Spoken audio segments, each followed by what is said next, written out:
Hello বন্ধুরা, কেমন আছো তোমরা? আশা করছি ভালো আছো। আমি আজ ভালো আছি। তো এটা আমার নতুন ভিডিও। তো কিছু বলার আগে চলো জল খেয়ে নেই। তো আমার বর না আমাকে দুটো নাইট এনে দিয়েছে। তো দেখো এই ক্যারি ব্যাগের মধ্যে আছে।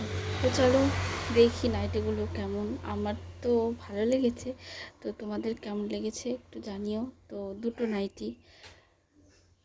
তো প্রথম নাইটিটা দেখো, আমি গায়ে দিয়ে দেখি কেমন লাগছে। এটা কেমন লাগছে দেখো তোমরা। তারপরে এই লাল কালারটা চলো গায়ে দিয়ে দেখি। তো দেখো, তো আমি তো প্রথমে ভেবেছিলাম যে একদমই ভালো না, কিন্তু পরে দেখি না নাইটিগুলো ভালোই আছে। তো এই যেটা পরে আছে এটাও নতুন নাইটি। তো চলো রেখে দিই নাইটিগুলো। তোমরা তো দেখলেই নাইটিগুলো রেখে দিয়ে আমি রান্না করতে চলে আসলাম। তো এগুলো দেখো পুঁইশাকের ফল বা মিটলি, আর ওইগুলো দেখছো বরবটি, এগুলোই রান্না। তো রান্না হয়ে গেছে বন্ধুরা। তো চলো দেখা হচ্ছে পরের ভিডিওতে। ততক্ষণে টাটা।